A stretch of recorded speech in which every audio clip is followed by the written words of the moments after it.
My name is Michelle, and I'm a volunteer with the Silicon Valley Pet Project. And I'm here today with my dog, Naya, to read a book with you. One of the things we've been missing is our Reading with Dogs program during the current shelter in place.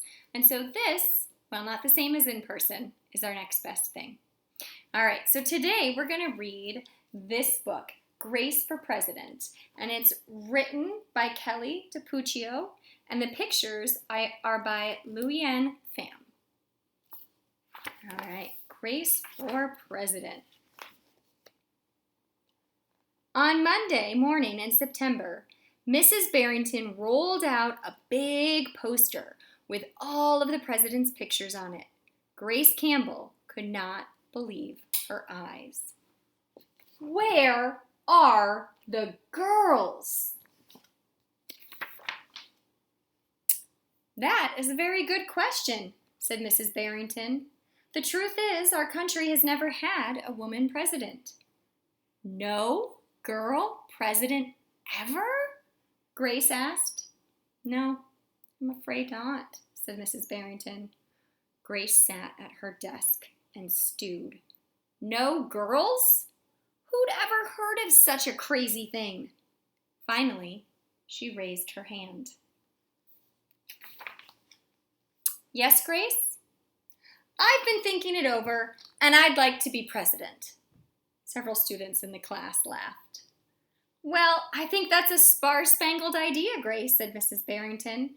In fact, we can have our own election right here at Woodrow Wilson Elementary. The snickering in the room stopped. Grace smiled.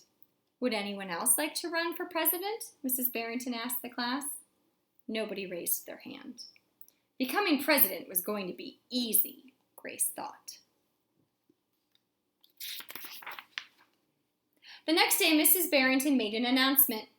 In the name of democracy, I have invited Mr. Waller's class to join our election. Their class had nominated Thomas Cobb to be their presidential candidate. Grace's heart sank. Thomas was the school spelling bee champion. His experiments always took a blue ribbon at the science fair, and he was captain of the soccer team. Becoming president wasn't going to be so easy after all, Grace thought. The teachers put the names of all 50 states and the District of Columbia into a hat. Everyone except for Grace and Thomas got to choose a state. I'm Texas, said Anthony. I'm New Hampshire, said Rose. I'm Michigan, said Robbie. What does the number 17 mean? Each state is assigned a number of electoral votes. That number is determined by how many people live in the state, said Mrs. Barrington. Each of you will be a representative for your state. Altogether, our country has 538 electoral votes, Mr. Walker explained. On election day, the candidate who receives 270 electoral votes or more wins the election. Why 270? Asked Rose. That's more than half of all the electoral votes, Mr. Waller said. Becoming president really wasn't going to be so easy, Grace thought. Grace came up with a campaign slogan. Thomas came up with his own campaign slogan. Make history. Vote Grace Campbell for president. Vote for Thomas Cobb, the best man for the job. Grace listened to what issues were important to the students, and she made a list of campaign promises. A peaceful school, no bullies. A cleaner school, no littering. Better hot lunches. No more fish stick tacos. Thomas made up his own list of promises. Free tutoring, free soccer lessons, fish stick tacos every week. Grace made campaign posters and buttons. Thomas made posters and buttons too. Each week, the teachers set aside time for the candidates to meet with their constituents. Polls were taken, voters were making their choices. Grace continued to campaign. At recess, she gave speeches. During lunch, she handed out free cupcakes. At school, she held rallies.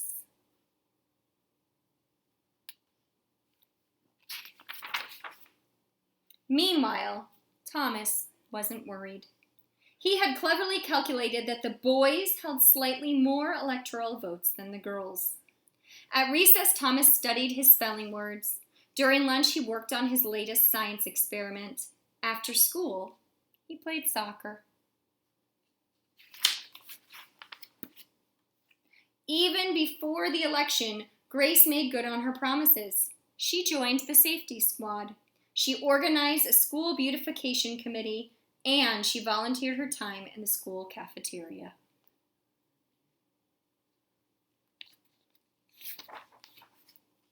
In early November, Woodrow Wilson Elementary hosted a special Election Day assembly.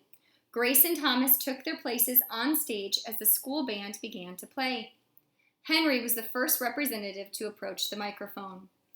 The Yellowhammer state of Alabama cast its 9 electoral votes for Thomas Cobb.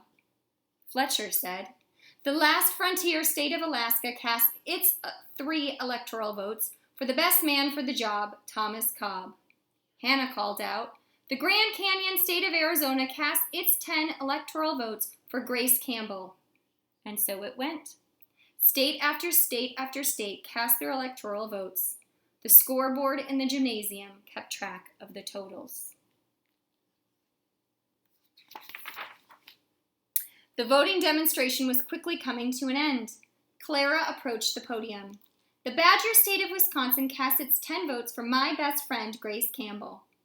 Grace looked at the scoreboard. Thomas had 268 electoral votes.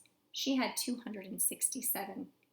There was only one state still unaccounted for. Wyoming.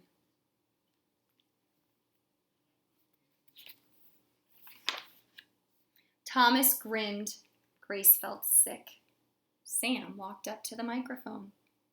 He looked at Thomas. He looked at Grace. He looked down at Grace's handmade flag. Sam didn't say a word.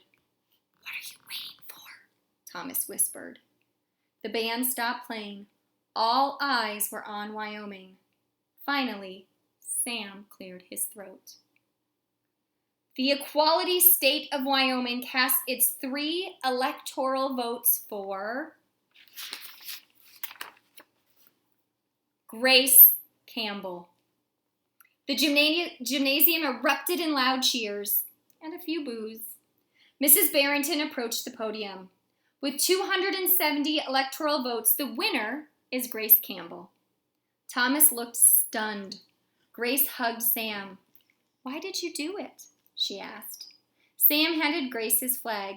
Because, he said, I thought you were the best person for the job.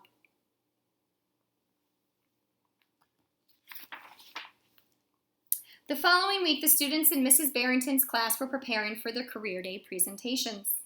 Grace volunteered to go first. She stood at the front of the room and glanced at the poster still hanging on the wall. My name is Grace Campbell, and when I grow up, I'm going to be President of the United States. This time, everyone believed she would.